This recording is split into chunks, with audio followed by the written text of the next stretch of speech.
Now, here's Chief Meteorologist Tony Petrarca with your live Pinpoint Doppler 12 Futurecast. Well, we have our own storm concerns here by Thursday. It is looking likely of a significant coastal storm. That's not to say that the entire storm will be in the form of snow. It's kind of complicated, but it's likely of the weather really going downhill here by early Thursday morning. In the meantime, we are nice and quiet. Live Pinpoint Doppler 12 radar.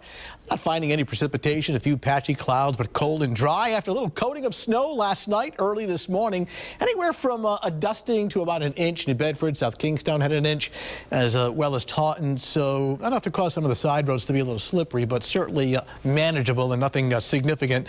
Dry skies for now. Certainly a cold start to the week. Even daytime highs 20s, nighttime temperatures at around 10. And again, keeping an eye on Thursday. It's more than likely that this coastal storm, and perhaps an all-out nor'easter, will be south of our coastal waters come Thursday morning. But the precipitation type is really track dependent. The exact track of the storm will determine, well, the amounts of precipitation and the type. The early call on this would be to start off as accumulating snow. Then whether or not we go over to sleet and rain remains to be seen, but we're still 3 days out, so you want to check back with us over the next couple of days. 27 in Providence right now on a north-northwest breeze at 10. Humidity is very dry now, coming in at the 37%. 25 Smithfield and mid to upper 20s along the coastline. Newport now at 26 degrees. These numbers will head down to around 10 above zero by sunrise tomorrow morning. So little storm system offshore. We are nice and clear.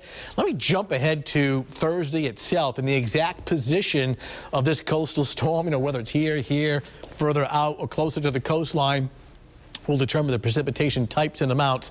But again, the early call on this would be to start off with some snow and perhaps accumulating snow, and then going over to some sleet and some rain. Temperatures really tumble overnight. Watch the clock right up in here by 5 o'clock in the morning.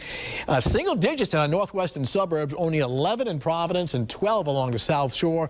These are not the wind chills, but the actual air temperature. Sunshine gets to work a little bit tomorrow. Should recover to, well, only the mid-20s. So, we're running below average. It's nothing record-breaking, but it is colder than normal.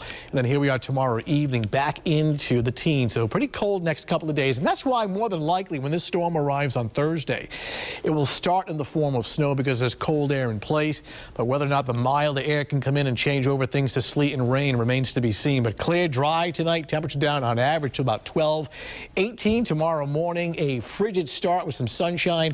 And then during the afternoon, mid to upper 20s with mainly sunny skies. Quiet, cold weather continues into Wednesday, and here's what we're highlighting on Thursday. We get back on track for Friday and the weekend. Things will be drying out, but starting off with some snow, wet snow, and then some strong wind as well. Kind of a really big coastal storm kind of winding up south of New England with right now the early call is that snow changing over to a mixture and then some rain. But tell you what, if we don't see any changeover, or if the changeover to sleet and rain is not that significant, well, then the snowfall totals will be significant. Still too early to call to put numbers down, but just be aware that come early Thursday morning for the commute, significant storm with a big impact on travel. Again, more than likely starting off as some wet snow. Boy, talk about a busy winter. For you especially. Yeah. More coverage you can count